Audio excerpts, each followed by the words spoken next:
তোমারই কণ্ঠে আমার সেই মানিকের স্বর পেয়েছি পেয়েছি। আমার সাত রাজার ধন মানিককে আমি পেয়ে গেছি, আমি পেয়ে গেছি, আমি পেয়ে গেছি। তোমার দু চোখে আমার এত বিষাদের ছায়া কেন? যেন মনে হয় তুমি কত রাত ঘুমাওনি। এসো এসো খোকা বাবু, এসো। তুমি আমার কোলে মাথা রেখেছো, আর আমি আমার ছোট্টবেলা মানিকের মতো তোমাকে বুকে জড়িয়ে ধরে বলবো, খোকা ঘুমুলো, পাড়া জুড়ুলো, পরি কি এলো দেশে, বুলবুলিতে ধান খেয়েছে, খান্না দেব কিসে।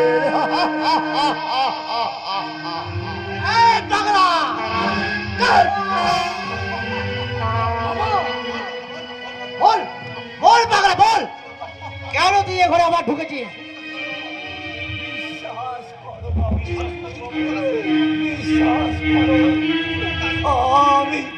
আমি কোনো কিছুই চুরি করতে আসিনি।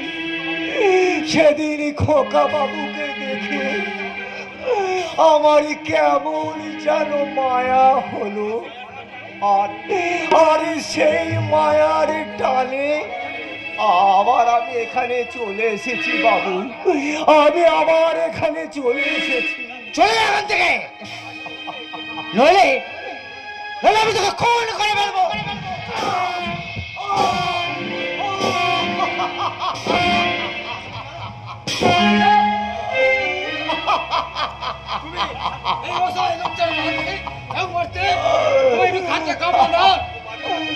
মারুক না খোকা বাবু, মারুক, যত খুশি চাবুক মারুক, আমার সর্বাঙ্গ ক্ষত বিক্ষত করে দিই, সব আমি সহ্য করতে পারবো।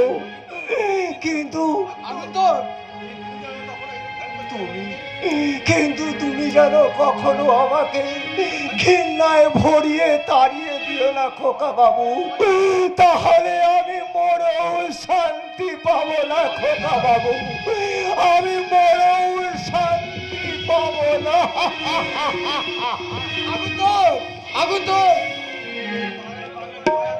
এই পাগলাটার উপরে তোরা তো দয়া কেন বলতে পারিস বললো? ও যে আমাকে এক অদৃশ্য মায়া জালে বেঁধে ফেলেছে মামা। মায়া জালে বেঁধে ফেলেছে? হ্যাঁ মামা, মায়া জালে। তাহলে তো ওই পাগলাটাকে আগে পৃথিবী থেকে সরাতে হবে মামা। হ্যাঁ, ওই পাগলাটাকে না সরালে তোর মাথার মধ্যে ক্যান্সার ধরিয়ে দেবে।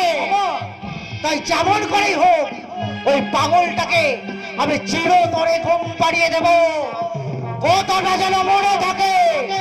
মানব জীবন ক্ষণস্থায়ী, আজ আছি তো কাল নাই।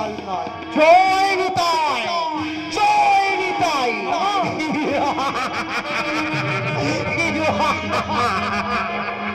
মামা মামা মামা, তুমি আমার একটা কথা শুনে যাও মামা। ওই অসহায় লোকটার জীবনের বিনিময়ে আমার যে কখনো সুখ শান্তি ফিরে আসবে না মামা।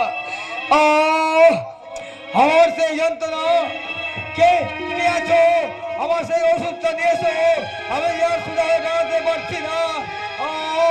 আমার সেই যন্ত্রণা